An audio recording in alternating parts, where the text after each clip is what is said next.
Hey Most Amazing Top 10 family, I'm your host Shane Arena and welcome back to Most Amazing Top 10. You should always tell the truth. There's literally never a situation where you should want to lie to people around you. I mean, unless it was for your own benefit, that would be a good reason to lie to the public. I mean, I would never lie to anyone unless I wanted to get something and would fix my problems. And if you're a great liar, you will have everyone convinced that you're feeding them sugar when it's actually baking soda. And there have been a lot of these great liars, and that is why I'm bringing you today's list of top 10 scary lies that we thought were true, part 2. If you haven't seen part 1, you should go check that out right now. It's a very good video. If any of you at home want some more Most Amazing content, then you should check us out on Instagram and Facebook. We are starting to do Facebook exclusive content, and you won't want to miss that, and stick around for the whole video because I'm going to be doing some more pet shoutouts that you all love so much. And without taking any longer, let's get into this list. At number 10, we have the Trojan horse, probably the first episode of Punk'd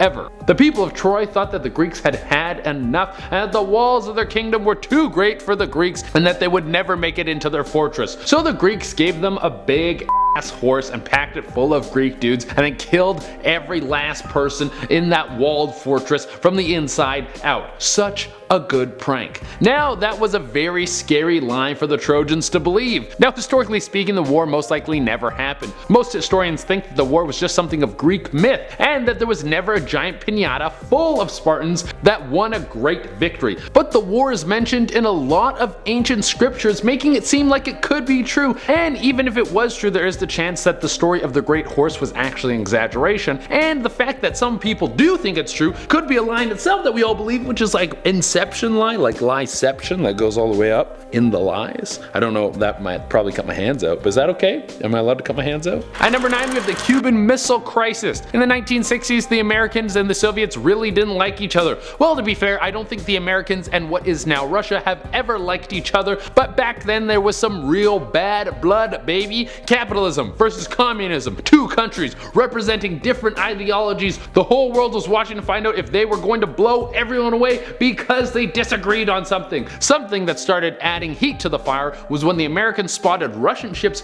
bringing missiles into Cuba. The lie that the Russians were telling the Americans was that the missiles were defensive missiles, that they were only there supporting their communist brothers to protect them. Now, after a little digging, it was discovered that these were not defensive missiles, but that they were missiles that could launch nuclear warheads at America. All hell broke loose, and then Russia moved all the missiles out of Cuba, or so they said they did. We'll never know for sure.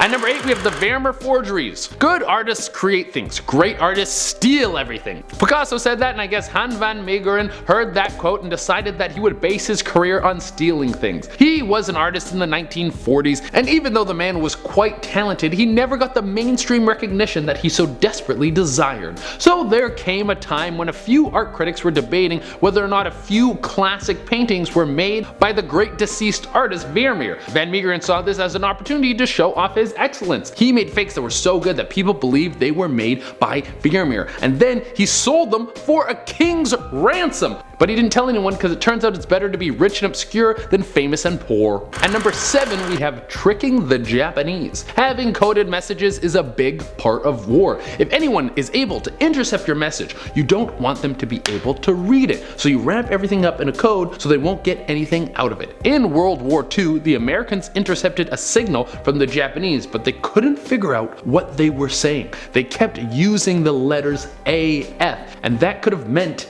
anything. They had a hunch though. They knew that the Japanese were planning an attack on AF, so they thought it might have been in Hawaii, most likely Midway. So the Americans sent out a message they wanted to be intercepted by the Japanese. A message about how the island of Midway was out of water. This was a complete lie. Sure enough, the Japanese started sending messages to each other about how AF was out of water. This information led to the Americans having a major victory at Midway. At number 6, we have Bernie Madoff's Ponzi scheme. If you don't know what a Ponzi scheme is, let me break it down for you. You get money from people who are looking to invest in something expensive, whatever it is. You then tell them you're going to invest that money for them, but then you don't. You find more people who want to invest, and then you pay off the first investments with the new people's money, and you just keep the train a moving like that. It's very stressful when you think about it.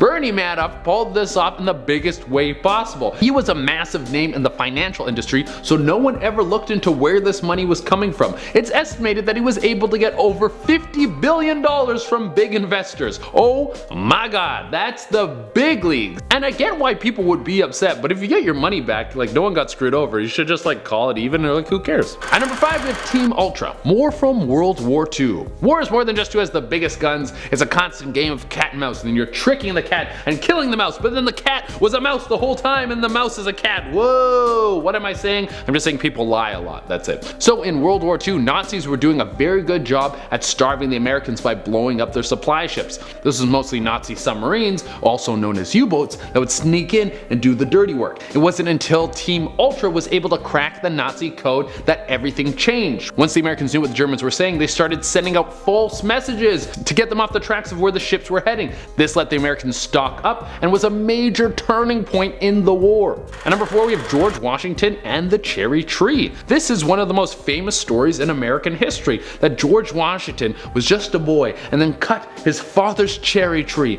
with a small hatchet. What a mischievous little boy, who would do such a thing? But then when his father confronted him, he didn't want to dissuade his father from the truth, and he spilled his guts and he told his dad all the details about him chopping the tree and how he could never tell a lie.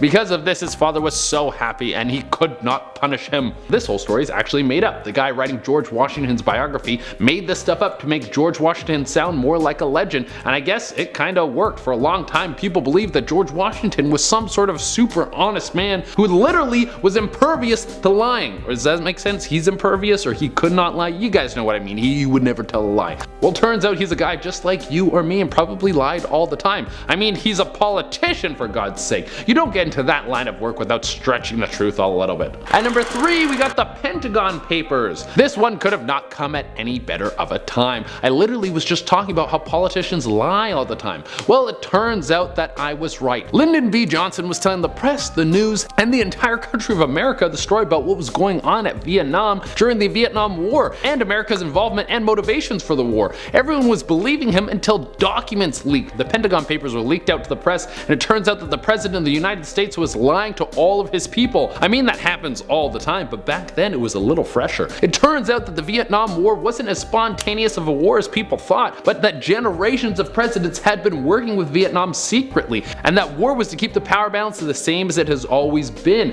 In fact, LBJ was working on going to war with Vietnam a whole year before things kicked off. That's some great gossip. At number 2 we have Bill Clinton did not have sexual relations with that woman. I did not have sexual relations with that woman. I mean, I don't know if we all thought that one was true, but he was certainly selling it as something that was true. This guy was stuck to the story of not having sexual relations with that woman so hard that it became one of the biggest jokes of its day. People are still talking about it. It was a meme before memes, but since then everyone has come to terms with the fact that Bill Clinton for sure had sexual relations with that woman. Monica Lewinsky has come out and talked about it herself, as well as many other women who have claimed to be sexually harassed by the former president. And while we're at it, Bill Clinton also inhaled. There's no way that the dude was running around trying to hump everything with a pulse, and then he draws the line at inhaling weed. This dude is in the Illuminati. He probably gets the best weed in the business. And for the number 1 spot, we have Nazi propaganda. I can't really think of a bigger lie than the one Hitler was telling to all of his people so he could get everyone on his side to start a war against all the superpowers. Nazi propaganda was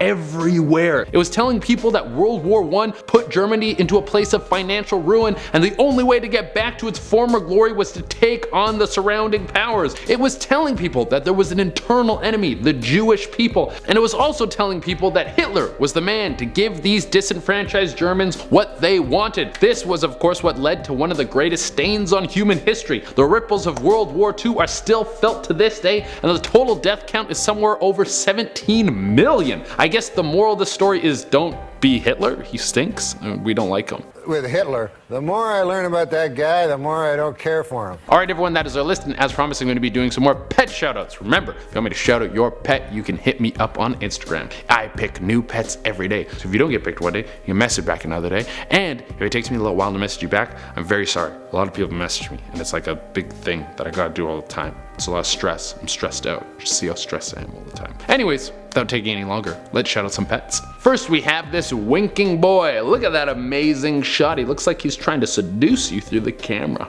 Look at this photo of this mama and all her puppies. It doesn't get any better than this, folks. This is prime time content. This is the best stuff on the internet right here. Look, next we have Frank. He's got a sweater on. He's a champion. I love his face, and he's everything I stand for. Look at that dog. Then we have Frost. This cat goes hard. I can just tell it. I can feel it in my soul. It's a hard-going cat. After that, we have Toga and Carrot. Look at that cat dog. Every time you see a dog and a cat together, just makes you believe that world peace can be achieved. And finally, we have Mia. She's got one blue eye and one brown eye and is probably the cutest of all time. Just saying. Alright everyone, that has been our list. Thank you all so much for tuning in. As always, I would love it if you could like, comment, subscribe, and hit the little notification bell. Until next time, I have been your host, TROJAN. And you guys should stop lying to people, because it's not cool unless for your own personal benefit. Bye.